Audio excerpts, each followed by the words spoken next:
So situated in the Pacific, between the west coast of America and the east coast of Asia, is an extraordinary garbage patch called the Great Pacific Garbage Patch. And so most of you have heard of it at this stage. And because of the currents, the swirling gyroscopic nature of the currents in the Pacific, garbage that's been dumped off the west coast of America and the east coast of Asia, as well as stuff that's dumped off ships in transit, has created this extraordinary chemical sludge of plastics. 80% comes from land dumping and 20% from ship-based dumping. And depending on how you measure the particles, it's either the size of Texas or the size of the United States of America, depending on how you measure the microscopic sludge elements. And so it's the result of this gyroscopic movement and people just dumping all of this stuff onto it. And typically, because of the nature of the currents, it takes about 6 years for our garbage in the United States to make it to this sludge pile, and about less than a year to reach it from Asia as the end of it. And it results in the deaths of millions and millions of sea life forms who ingest these plastics and then are unable to eat subsequently. And then these are eaten by bigger predators, and then we fish for the bigger predators. And when you go to your supermarket and you see these pristine, fish on the shelves, you're eating your own garbage, basically. You're recycling your own garbage, and you become the receptacle for it. So you can imagine the effect that has on our health as a species. So this lecture, as you can see, is about the issue of evil. And I want to come up with 4 theories, possible theories of evil. And I worked my way through this. So the first theory then may be that the notion of evil, or the notion of Satan, that Satan may be the psycho-spiritual equivalent of the Great Pacific Garbage Patch. And so with kind of that in mind, I'm going to go through 4 different possible theories to account for evil. All of us experience it in life. You can call it different things. We can come up with different explanations. So I come up with 4 different ones. The first one, theory 1, Satan as shadow. Carl Jung, who in my opinion was the greatest psychologist of the 20th century, invented the notion, or he didn't actually invent it, Jesus Christ talked about it 2,000 years before him, but he spoke about the notion of the shadow, the human shadow, the unacknowledged part of the human, which we then project onto others and which we relate to in others because we're not adverting to it in ourselves. And strangely enough, Jung claimed that the shadow was 80% gold. It is 80% unrealized potential. So all of us are born, with extraordinary possibilities, but, depending on the family into which we're born, maybe you're a genius musician, but you're born into a family that, won't allow you to, practice, so you're wasting your time, we want you to be an accountant. We're constricted by family of origin or by cultural issues or whatever. So we don't develop a whole bunch of our possibilities. And what we do is then we project it onto others whom we call heroes. We become couch potatoes, shouting at Joe Montana that he misfired a pass or whatever. So instead of learning to play football or learning to play a musical instrument or tennis or whatever, we're content to kind of idolize our heroes. So 80% he claimed is unrealized potential. The other 20% is repressed darkness or repressed issues. And it can have to do with, family of origin stuff again. It can come from childhood abuse. It can come from the school system we went through, that we had to go through metal detectors to get into our classes because of gun violence or whatever it was. And so all of us, have repressed material that we're not acknowledging and we're not dealing with. And then we project it onto somebody else. And projection is a very important tool. It allows us to see very clearly what's inside once we realize it's a projection. So if you want to watch a movie, there's 2 ways of doing it. We can project it onto the wall up there, and now you're going to see like a 40-foot by 30-foot image. That gives you the illusion of size and motion and change and time. And you see, Roy Rogers riding across the screen on a white stallion or whatever, or Tonto or whatever. So it brings it alive. Or you could go back up to the projectionist box and take this celluloid roll and go through it 1 frame at a time, and you're seeing the same movie, but it's a totally different experience. And so we act as if that's the movie up there. But the movie is not happening up there. It's not even happening up in the refractionist box. All they're doing is they're shining a light through frames and spinning them to create the illusion of change. But it's a record of something that actually previously happened elsewhere. Now, but it's much easier to see it on the screen than to see it, by going through it frame by frame. So projection is meant to be the first part of a two-part mechanism, where in order to see the stuff inside in ourselves, we project it onto a big screen so we can see it writ large, and then introject it or retroject and say, okay, now I can see what's inside in myself, now I can deal with it. It's like, getting a CAT scan or an MRI, that allows you to see what's inside yourself. Now you can deal with it. You're not getting an MRI so you can kind of sit inside in this claustrophobic space freaking out. That's not the objective. Is that it's going to give you information that you can work with subsequently. And projection is meant to be the first part of a two-part system, where you can see clearly because you project it onto a huge screen what's inside in yourself so you can now deal with it. But most of us, we project it and we think it's actually out there.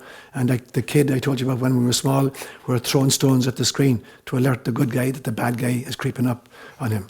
And so as individuals then, we project our own unrealized shadow material. And when we do this as individuals, it creates all kinds of interpersonal conflict. Because now I see in Kaji stuff I don't like in myself, but I'm not aware that it's even in me. But I can see clearly in Kaji's behavior. And I say, he's a really angry person. He never has a good word to say about anybody. He's really impatient or whatever. And I'm actually using Kaji as a screen to try to project my stuff so I can identify it and then work with it. But I'm not identifying with it, so I'm going to treat Kaji as if he's the problem when it's my own stuff that I projected onto him. Now, when we do this as a community, we wind up with all kinds of prejudices. And I've mentioned this example before. One of the most upsetting movies I ever saw was Mississippi Burning, during the civil rights campaign in the 1960s, where there are some civil rights workers who come down from someplace in the East Coast, and they're trying to register African-American voters, and they wind up getting killed. And so there's a whole bunch of reporters coming down to interview the locals. And there's this one scene of a southern woman, a Mississippian white woman, nursing a little infant, and she's been interviewed and saying, it's all them niggers, that they don't respect us, and they'd like abuse our women folk, and they'd burn our churches, which is precisely what the white community was doing to the African American community in Mississippi and in the south of that state. So this is typical of what happens when we project, the shadow of an entire community onto another community. And we abuse them, we give them demeaning kinds of names, and we accuse them of all the same stuff that we're actually doing, and then we can't see it in ourselves. So that's what happens when you do it as a community. When we do it as a nation, and we spend billions of dollars in this country doing it as a nation, you create propaganda to vilify somebody else. And then you utilize trillions of more American dollars to make war on those people. So rather than recognize our own shadow material and the difficulties we need to be facing as a national community, it's much easier to see it in the terrorists elsewhere and to use drones, halfways across the world and to have military bases in 130 different countries in the world, rather than see our own problems. But we do this also, as a species. The entire human species has a shadow which we project onto nature. And then we treat nature as, red in tooth and claw. We got to dominate it and control it and exploit it because it's basically just resources for us. So all shadow casting, whether it comes as an individual level, as a community level, as a national level, or a species level, is the result of a double-sided illusion. The first part of the illusion is the failure to see ourselves as we are. And the second part is a tendency to see others as they're not. So it's a two-part illusion. We fail to see ourselves as we are, and we tend to see others as they're not, whether that's an other as individual, other as community, other as nation, or other as species. So Satan then, in some senses, my first theory of Satan or evil is that Satan may be actually the aggregated shadow material of Homo sapiens sapiens. That what we experience and is very real, is not made up. That this, whether, Satan may not exist as a personality, I have no idea, maybe he does, but Satan is certainly the personification of the aggregated, undealt with shadow material of Homo sapiens sapiens. So that's my first theory of evil. That actually creates a milieu, it creates an ethos, it creates an energy in which we bathe, as individuals then. And so as we experience, violence or prejudice or anxiety or whatever in ourselves or others, it's because we're bathing in this ethos created by the projected material from the entire human race that's failed to deal with this. And we can personify that then and call it Satan. So that's my first theory. The second theory is, I call it Satan as cosmic service to self. Every single one of us lands on a spectrum. At one end of the spectrum is service to self, and at the other end of the spectrum is service to others. And we're born into this service to self. In fact, it is vitally important. If a newborn were narcissistic, she would never survive even the first month of life. So we have to gasp for air, and we have to shout for food, and we need warmth, we need attention constantly. We can't even turn ourselves over. We can basically just breathe for ourselves, and cough, perhaps, and burp. But everything else needs to be provided for us. So we're born at this end of the spectrum, and it's vitally important that be catered to at that stage. But as we grow, through our ages up to the 7 and then to 12, and we should be moving along the spectrum into service to others, in the realization that the world does not revolve about me. There are other members of my family. There are friends I have in the neighbourhood. There are the other kids in school. There are kids in schools in other cities. There are kids in schools in other countries of the world. And so we need to be moving from service to self along the spectrum, and hopefully by adulthood we've reached at least the midpoint. Maybe 51% service to others and 49% service to self. And as we progress more and more, it's more about service to others. As we become maybe grandparents or whatever, it's service to all the children of the world, not just my own grandchildren. And so we're meant to move along that spectrum. Now, unfortunately, every one of us tends to land in a particular spot. We may kind of move around it a little bit depending on the individual circumstance. In some circumstances, we may be more altruistic. In other circumstances, more selfish.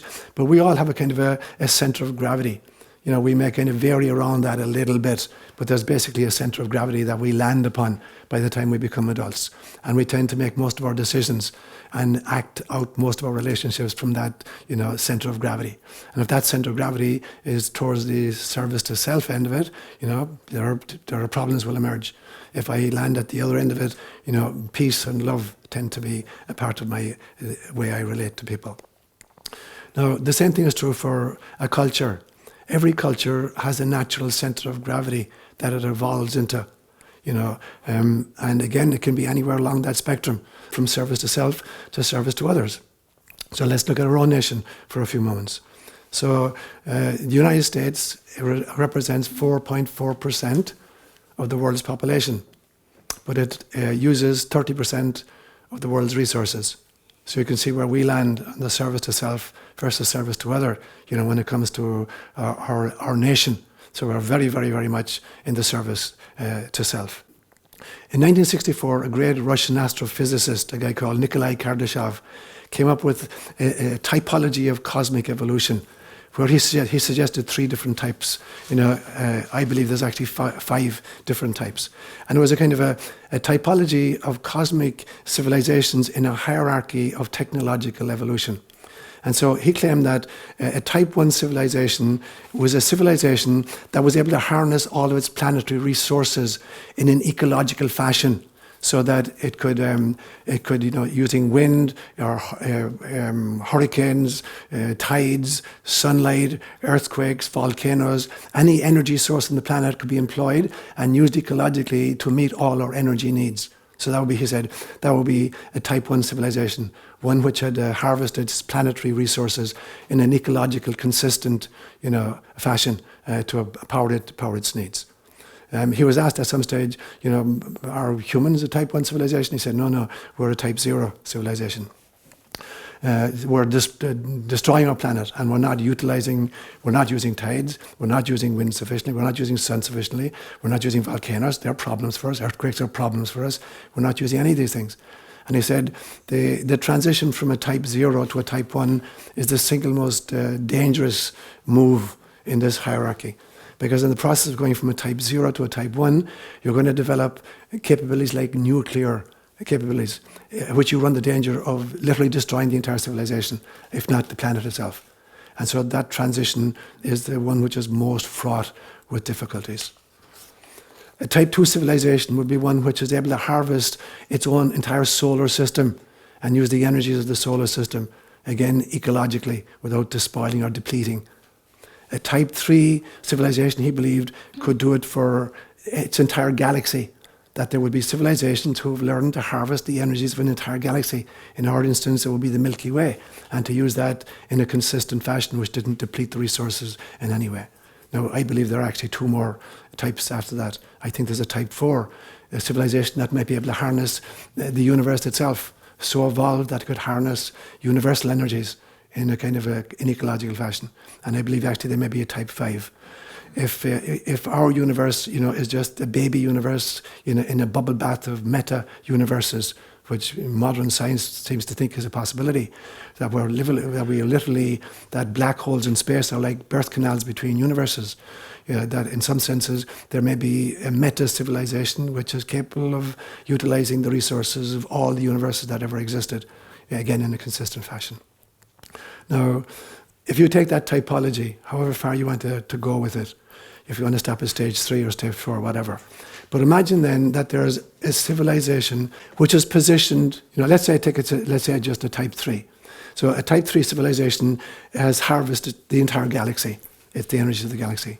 And now that civilization, if you were to situate them on the spectrum of service to self to service to other, what would happen if such a civilization were very, very much, very definitely on the service to self end of that scale? What would happen if we as human beings, were to encounter such a civilization? You call them extraterrestrials or whatever.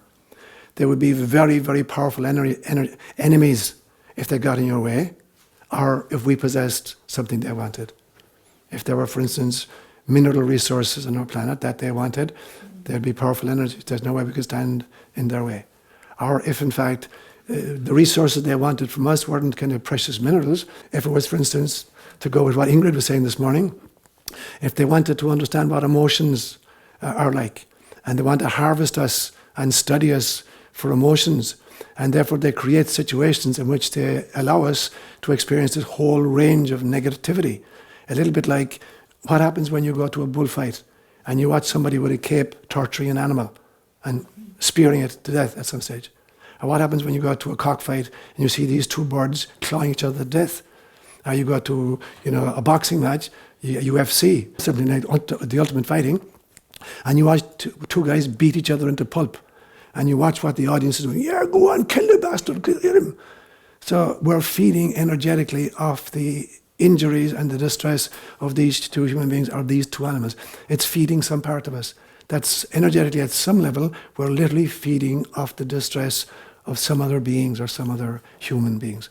What if there were a civilization out there for whom we are a resource and they feed on our negativity?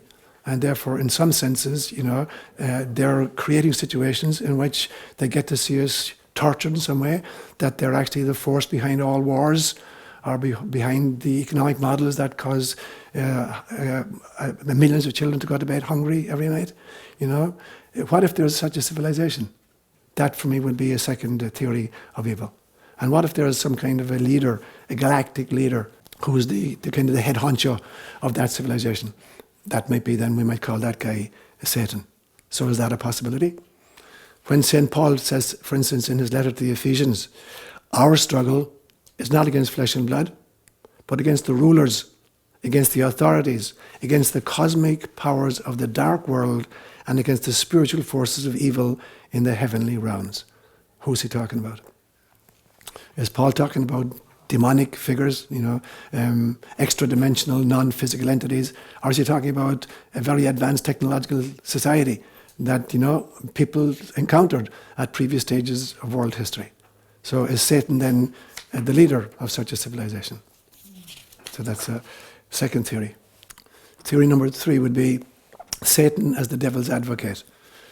In the Roman Catholic Church, there's this extraordinary system whereby if somebody is up for canonization, they want to check out whether or not this person actually is worthy and that there's not some kind of hidden stuff that's going to come to light after we canonize him and then we wind up with egg all over our face. And so they appoint a special person called the devil's advocate. And the devil's advocate's function is to kind of figure out, is there any kind of hidden shadow material that we don't know about in this person? If we want to, canonize Mother Teresa, we want to make really, really sure we're going to interview everybody, whoever came across her, and find out, was she actually abusing kids in the orphanages? And it never came to light. And let's figure this out before we canonize her. And then some reporter from the New York Times figures out in 15 years' time that she was actually this dark, dark creature. And now we wind up with egg in our face. We're going to kind of uncanonize her in some way. So they create this character called a devil's advocate. And his function is to dig out the dirt, on people who are up for canonization. Now, the very first instance of this was actually in the book of Job in the Bible. It's part of the wisdom literature of the Jewish Bible. And it's a very interesting story because the story is that God, and again, it's again a polytheistic notion, God was hanging out with his sons. And among them was Satan. Satan was one of the sons of God. And God is boasting about Job, his disciple on planet Earth. He said, have you ever seen a guy that looks as good as Job, who loves me as much, or is as faithful to the law, and, keeps, is constantly praying to me and thinking about me and being great for me? Have you guys ever seen anything like that? And Satan says, easy for him. You've blessed him with everything, He's got sons and he's got daughters. He's a very rich man. He's got herds of all kinds. People look up to him. He's a leader in his community. Why wouldn't he? Test him, see what happens. And God says, okay, you can test him, but I guarantee you won't break him. And then Satan goes down and he tests Job. And actually the word Satan in Hebrew means advocate. It's like the defense attorney or the kind of prosecuting attorney. They're not the bad guys or the good guys. They just have a particular function in the legal system. So Satan goes down, and he has Job attacked by a group of cattle raiders and they steal all his cattle. And Job says, naked I came from my mother's womb, and naked I shall return, blessed be God. And God says, see, I told you, this is a good guy. And God says to him, if that is him, they're cattle for God's sake, it's okay. If you test him further, see what happens. And God says, okay, go down, do your damnedest.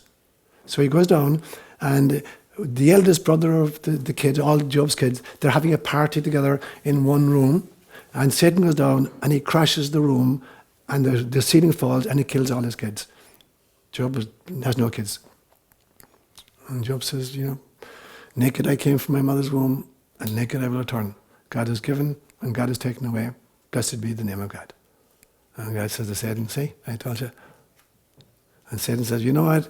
You can take anything away from somebody, but if you touch his own body, you see there'll be a different him. So God says, okay, you get one last chance.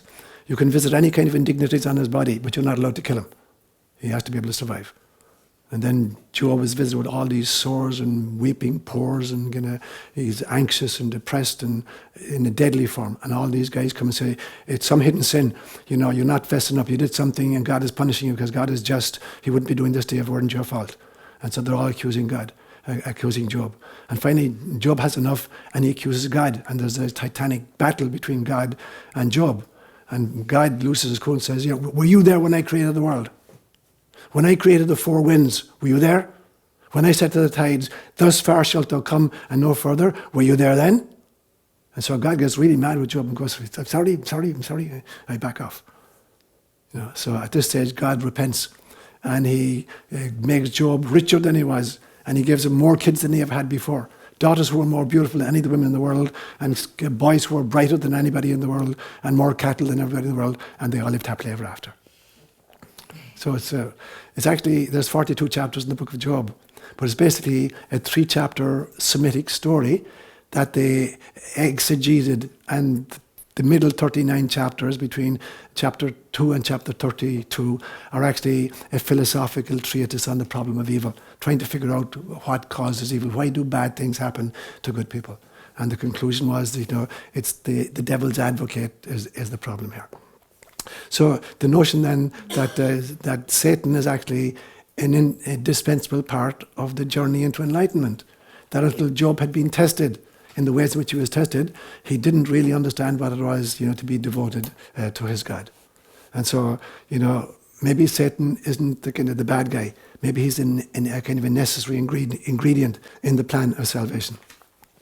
And I figured this out at age 4. So I lived with my grandparents, and my great-grandmother lived with us, a woman I called Muddy, and she was a Christian mystic. But every night, we'd all have to kneel down and say the rosary together. So we'd all be kneeling on the floor with our elbows on a chair, and my great-grandmother, she was as round as she was tall, and she'd sit on the seat by the fire, and she'd have the rosary beads, and she'd lead us in the rosary. And at the end of the rosary, there was what were called the trimmings. So the rosary lasted about 15 minutes, but then there was the trimmings. You had to pray for Michael Murphy, who just emigrated to England, and you hoped to God that God would protect him and make sure that he didn't marry a Protestant. Or, for Helen McCarthy, the foxes were after killing some of our hens. I pray to God that the fox wouldn't get the rest of our hens. So everybody started praying for a whole bunch of stuff. And that could go on for 20 minutes after the 15 minutes of the rosary. And I don't know what came over me one night. Everybody is doing their shtick, praying for whatever. And I'm age 4, and I say, please God, let the devil back into heaven. Forgive him and let him back into heaven. And there's this stunned silence. So there's my great-grandmother, and there's my grandmother, and there's my uncles and aunts, all of whom are older than me.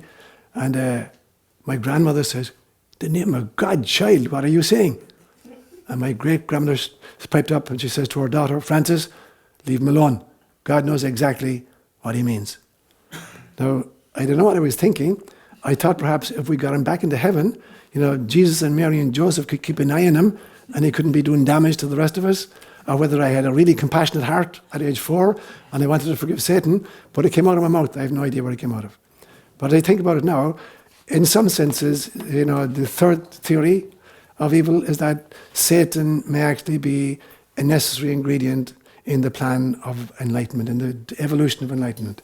That we have to be tested in some way in order to move us along the spectrum from service to self to service from others to others, to move from free will, which is the ability to do as I please, to freedom, which is the ability to do as pleases God, to move from narcissism to compassion, to move into unconditional love and unity consciousness. It may be necessary during incarnation that we get tested in this form. Which brings me then to my fourth theory of evil. I call it evil as an emergent phenomenon. Emergence as a kind of a phenomenon has been studied very, very deeply in recent years, and particularly in the physics world. Understanding how things evolve, what creates kind of new phases of something. And it's basically predicated on the notion that the total is greater than the sum of the parts. That given the constituent elements on their own, you would not have guessed what might emerge when you put these discrete, ontologically separate pieces together. You couldn't have guessed it beforehand. So, for instance, for millions and millions of years, hydrogen atoms and oxygen atoms existed independently in the universe. Billions and billions and billions of these. And then at some stage, they signed a dating service, signed up for a dating service. And they got together. And the two of them came together. And what emerged from it is a brand new reality that you wouldn't have guessed by looking at hydrogen and so on and oxygen and so on. And we call it water. And so an emergent phenomenon is where the total is greater than the sum of the parts, where you could not have predicted the emergent phenomenon on the basis of the discrete ingredients before they were brought together. By the same token, when Timothy McVeigh orchestrated the Oklahoma City bombing on the 19th of April in 1995, he combined two commercially available products. You went to any store, hardware store, and buy two products. But when you put them together, you create a bomb that killed 168 people. So that would be a very negative emergent, phenomenon where the distinct ingredients are just fertilizers that you're going to use in a farm. You put them together in this combination and you create a bomb that killed 168 people. So an emergent phenomenon then is something that you could not have predicted, just by looking at the discrete, separate elements before you combine them. Now, what then if, evil itself is an emergent phenomenon, which I believe it is? I do not believe that evil is a piece that was created by God and thrown into the crucible of incarnation to separate the wheat from the chaff. I do not believe that. I don't think God created evil as a pre-existing element and tossed it into incarnation and said, okay guys, deal with that and see how you get on with that one. I think it's a brand new emergent phenomenon that's created by people who live permanently on the service to self end of the spectrum. It did not exist until people started living their lives at this end. And what emerges from that combination of the longevity, of the stuckness in that position, I would then call evil. So I believe then that evil may well be an emergent phenomenon. So let me walk us through that a little bit. In incarnation, one of the primary ingredients is free will. God, could have developed automatons or robots pre-programmed to be good. And that'd be grand. So we would live in a universe of robotic good do-gooders, but there's no growth and there's no compassion available. There can't be compassion because there's nothing to be empathetic about because everything is perfect. And so free will is a necessary ingredient, to allow us to grow spiritually into total unconditional love for everything. But we then enter life at the service to self end of the spectrum. And then evil becomes, I think, an emergent phenomenon where in the exercise of free will, we choose to live, and to hang out only at the service to self end of the spectrum. So something that did not previously exist comes into being. And now we create this energy of this being stuck in a location of narcissistic service to self. And then we birth our children into this now existing circumstance. And I believe that's actually the real meaning of original sin. I don't believe original sin was the sin of Adam and Eve in the garden, and I certainly don't believe that it was the original sin as defined by Augustine, 400 AD. Augustine claimed that because he was living at a period in Roman history when the Visigoths and the Huns were sacking Rome, and when irrationality had its day and the reasoned, bureaucratic system of Rome was crumbling, Augustine believed that we're most like God when we're most rational, and we're most unlike God when we're most irrational. And he claimed that at the moment of orgasm, a man and a woman are most ungodlike. They're most irrational in the passion of the orgasm. And it's at that moment that we conceive a child. And so the child is conceived when the parents are most ungodlike, and that's what original sin is according to Augustine. And the results are, our will is weakened, our intellect is darkened, and our bodies are subject to illness and death. This was Augustine's teaching. I don't believe that's original sin. Original sin is the fact that because we're camped out on the service to self end of the spectrum, there's a brand new emergent selfishness and narcissism is born, which creates greed and which creates avarice and which creates violence and ultimately creates war. So it emerges from a situation in which it didn't previously actually exist. So ultimately creation, which was birthed only through love, now has its elements rearranged into the configuration we're going to call evil. And I'm going to just try and illustrate that with a few metaphors. It's the simplest way to deal with it. So the first image I'm going to call to mind is a jigsaw puzzle. So you take a jigsaw puzzle, for instance, and it's the picture on the box is a version of God. And you think that this picture on the box represents God somehow. It's really inspiring to you, this picture on the box, whatever it is. It may be a lily and it reminds you of God. But the picture on the box reminds you completely of God. But when you get incarnated, the puzzle is broken up into 2,000 different pieces. Because like every little child at age 2, you say, no, I want to do it myself. I want to feed myself. You want to create this puzzle anew, and you want to figure out how to do it on your own. And that's the purpose of incarnation. Try to figure out on your own how to do the puzzle. Now you can get clues from other people, but you're going to be presented with a puzzle which is broken up into thousands of pieces because you want to assemble it yourself. Now, depending on how you assemble it, you're going to wind up, if you do it badly, you're going to wind up with a buckled, three-dimensional monstrosity with lots of holes in it and lots of pieces left over, and you can't figure out where to put them. Now, the thing is, the buckled version is not a pre-existing possibility. It's not that God created a jigsaw puzzle, with the possibility, that you could create a buckled version, or you could create a version where there was no gaps and no leftovers. You did this on your own. The buckle was given to you, and the intention was that you would figure out how to do it in such a way that it represented the face of God. But you weren't paying attention to it. You're making all the wrong kinds of choices. Either you weren't reading the contours correctly, or the colours correctly, and you're just sticking pieces in everywhere you wanted. And finally, you wind up with this grotesque thing, and you got pieces left over and lots of holes in it. Now, so it wasn't that you chose to do the puzzle in that fashion because God made it available as a possible outcome. It was not available as a possible outcome. You created, in some sense, ex nihilo, this version. Didn't exist before you got at it. And so evil, in some sense, maybe this emergent phenomenon because of the way in which you're creating the jigsaw puzzle. That would be the first metaphor. Now, just to add a note to that, if you watched other people making the puzzle and they created buckled versions, then you're tempted to create a buckled version. And so it may not be all your own fault.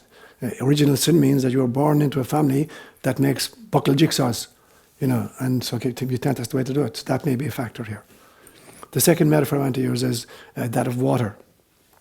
I'd watch, at water holes in Africa, particularly at sunset, very often at sunset, and sometimes at sunrise, that all kinds of animals will come to the water hole and drink from the water hole. And temporarily there's peace there. The lions are not going to attack the zebras just right now because the lions need water and the zebras need water. They're going to wait until they get back into the plain and then they'll attack. So there's all these kinds of creatures drinking from the water. So imagine now there's a cow drinking from the water and there's a snake drinking from the water. Let's say, some of the vicious ones. We didn't have rattlers there. We had cobras, a little cobra there. And so they're both drinking from the same water source. The cow is drinking from it and the snake is drinking from it.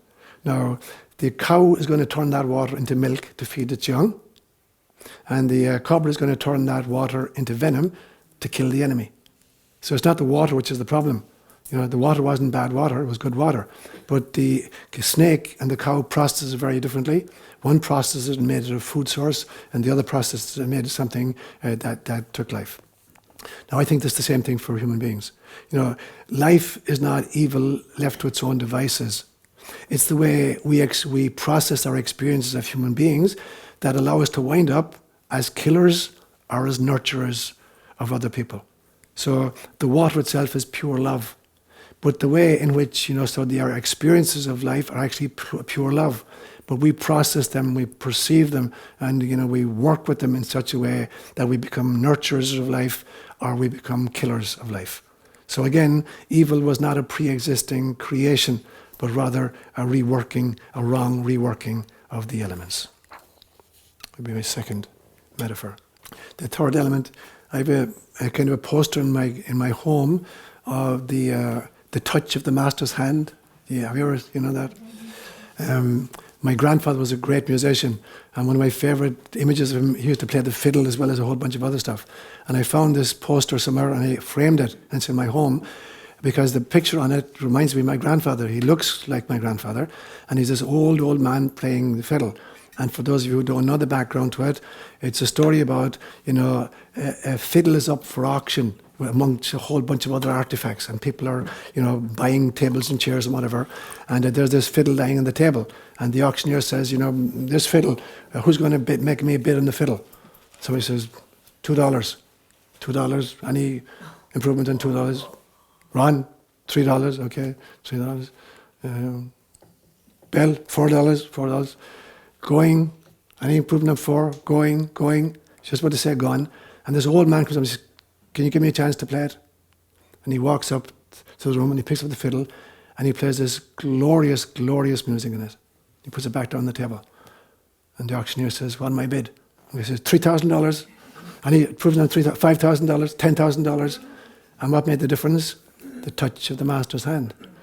So in some senses, a person without musical talent could have taken that thing and squeaked on it, and they wouldn't even gotten $2 for it. But the thing is, a violin is created to midwife great music. But in the hand of an amateur, it'll create cacophony. It was not created, to produce cacophony. It was created to produce extraordinary music. So it's only in the hand of the fiddler that decides whether it's going to be cacophony or great music. The cacophony did not pre-exist. It's not an artifact of the violin. It's an artifact of the ability of the person who takes the bow. So in some senses, that for me is a metaphor. Evil is not a pre-existing reality. It's the result of how an amateur is playing an instrument which is dedicated and created for great music. And the last image I leave us with is just the image of an artist. So I can imagine that at the time of Michelangelo, that there were hundreds of artists, particularly during that Renaissance period, who had the same, materials available to them. Now, I understand, I don't know enough about it. I can ask Karen about this, that Michelangelo, I believe, actually created his own pigments. Is that true? That part of his genius was that he was creating pigmentation by the things he was mixing together to create his colour palette. Yeah. I think a lot of them did that. A lot of them did that. They crushed stuff. Okay. So they basically have the same ingredients available to them, but the ways in which they crush the ingredients to create the colours on their palette, and then the way in which they put the brush strokes. So they basically have the same materials, they got the same canvas or the same walls available to them, and they got the same brushes available to them. But one guy is going to create a masterpiece, the Sistine Chapel, and somebody else is going to create this god-awful, image. So it's not that there was a pre-existing kind of a god-awful possibility there, but that the person holding the brush and crushing the ingredients, the talent of the artist either drew forth, this genius work or mangled it into kind of a stick figure drawings. So each of us, enters life as an artist, as a musician, with a jigsaw puzzle, drinking water, the water of life. It depends on how we process this stuff, how we handle the material, that determines whether we're healers for our world or we're problems for our world. Trish. This was a question I had planned to ask you when I heard about it several weeks, maybe 2 months ago. It's one I have a hard time processing, and you, I think this would fall in the area of evil, but there have been several bills put forth to end the life of a newborn infant that's already come through the birth canal. It's no longer in utero, it's now a human being that should be preserved and protected, and yet there are politicians that want to pass a bill that said even after they're born we can snuff the life out of them. So for me it's very hard to see the God in them if you're willing just to snuff the life of a newborn baby. Yeah. Okay. And to me it's evil. Okay, totally. I totally agree with you. And for me, it's very, when I talked yesterday about, how all empires implode, and one of the measures of the implosion of any empire that I've ever studied is how their regard for life changes over the course of the evolution of the empire. And there's less and less regard for life. There are more and more pretexts for taking life at any stage of the process, whether it's euthanasia at one end of it or abortion at the other end of it. It's an indicator for me of just the state that our empire is in right now. So for me it's catastrophic. Now, it's not only are they not seeing the God in this little infant, God is in everything as far as I'm concerned, but it's the real pity for me is that the God in the person who's advocating that kind of bill is totally unaware of the God in themselves, that they're so out of touch with the God in themselves that they can't recognize the God in a newborn infant and are willing to take its life. It's really, really, really sad. That when you're out of touch with the God in yourself, it becomes very difficult to recognize the God in another, and then just other factors become the important arbiters of policies we make and decisions we take.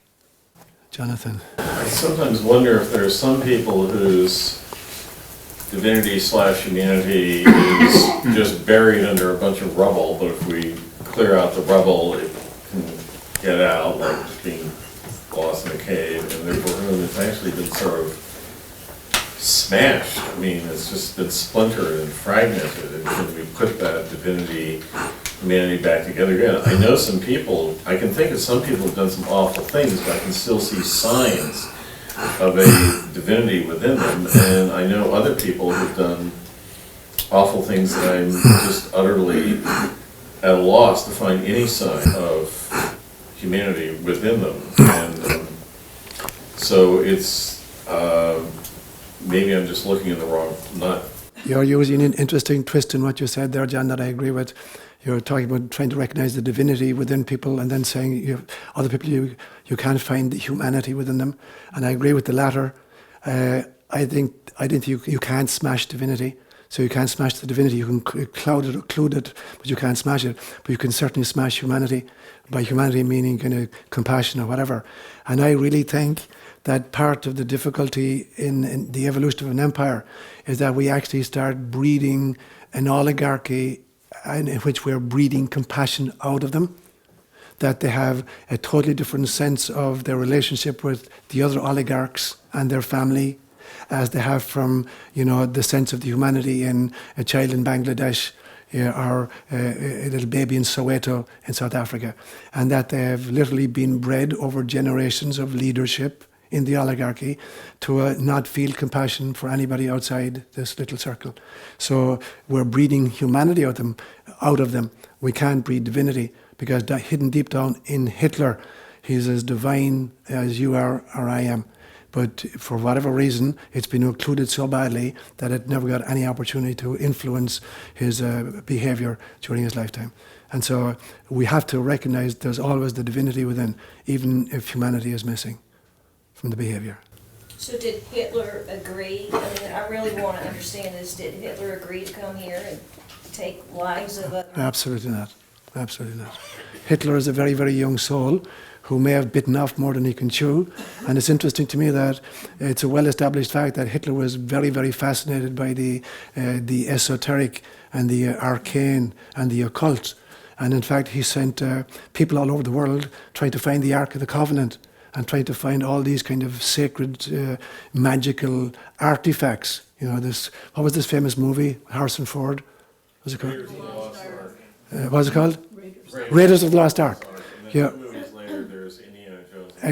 Exactly, the same notion. Okay, exactly.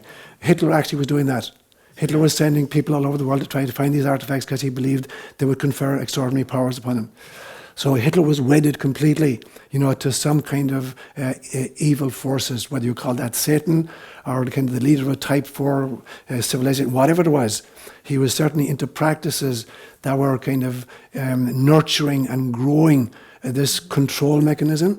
And so it was a soul totally divorced from its core self and totally focused on the service to self of his empire, the Third Reich that was going to last for 1,000 years.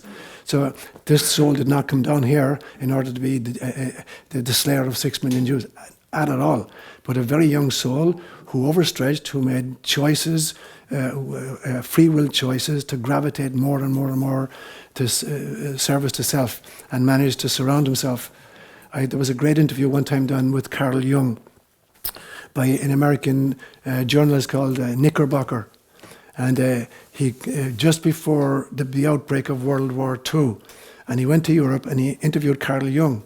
And he said to Carl Jung, "Can you tell me what the difference is between Adolf Hitler and Mussolini?" And Jung said, "I can." He said, "Mussolini is the leader of Italy, but Hitler is not the leader of Germany." Hitler is not the leader of Germany. Hitler is a man who has managed to identify the shadow in the Germanic soul, to amplify it, to give it a symbology, and to kind of exaggerate it into this kind of uber nation. And to whip that. He's not leading them, he's articulating the shadow, he's bringing it to consciousness, and he's giving it a symbolism that people are anxious for. So you take Germany at that stage, the greatest scientists in the world were Germans. The greatest musicians in the world were Germans. The greatest philosophers in the world were Germans. How could you turn that people, into a genocidal group that would be responsible for, between themselves and Russia, maybe 30 million deaths in World War II. How could that happen? Because there's the shadow of the Germanic soul that Hitler identified, brought to consciousness, articulated, symbolized, and ritualized, and then turned on a false enemy. So, Are there demonic force? Do you believe there's demonic force? in the senses in which I've outlined it in one of these three scenarios. Now, I have a theory that Hitler and Mahatma Gandhi were contemporaries. They were born within a few years of each other. If Hitler had been born in India and Mahatma Gandhi had been born in Germany, Hitler would have identified the shadow in the Indian soul, and the World War II would have started in India. If Gandhi had been born in Germany, Gandhi would have identified the beauty of the Germanic soul, and there would have been a renaissance in Germany such as is never seen before or since. And so all it takes is for one person who has the ability to identify the shadow, bring it to consciousness, amplify it, ritualize it, and turn it onto a created enemy, and you get a Hitler in the world. Yeah. Jonathan. Two other points about Hitler. One, he, in addition to looking for the Holy Grail, especially it was Heinrich Himmler's problem, especially, Hitler also stole the symbol of the swastika from Tibetan Buddhism. And you can tell them apart as the Nazi swastika is reversed. 45 degrees, and Tibetan is horizontal. The swastika in Tibetan Buddhism is a very beautiful and profound symbol. And but we've had no success in reclaiming it. I remember a few weeks apart from each other seeing a documentary set in a Tibetan monastery. I noticed there were a few little Small swastikas. in the corner. And then I later saw a Hollywood movie, part of it which was set in a Tibetan monastery, reconstruction on Hollywood, said no swastikas. Absolutely, absolutely. And but the other thing is, you mentioned Hitler was born only 4 days after Charlie Chaplin, who was deeply haunted by how similar his childhood was to Hitler's. And both had parents die at the same age. They both spent their teen years homeless. And they both loved Richard Wagner's music. And he's, oh my God, this guy and I are so much alike. And this is what inspired Charlie Chaplin to make this music too. Yeah, that's brilliant. Main point, John, because I believe in psychology they talk about that personality is a dance between nature and nurture, between genetics and environment. I don't believe that to be the case. I think there are three factors involved in it, and nature and nurture are not the main ingredients. There's nature, nurture, and the soul that comes in with its trajectory of previous lifetimes. So I believe you could take a very young soul and put it into a very functional family, with a very healthy body, and it will screw up anyway. You could take a very young soul, you could take a very old soul and put it into a dysfunctional family in a crippled physical body, and it will shine anyway, whether it's the Charlie Chaplin and the Adolf Hitlers. So that the soul that comes in itself, is what mainly creates the personality that emerges. Because for me, personality is the interface between essence and environment. So you put a soul into different environments and there'll be a slightly different personality emerge from it.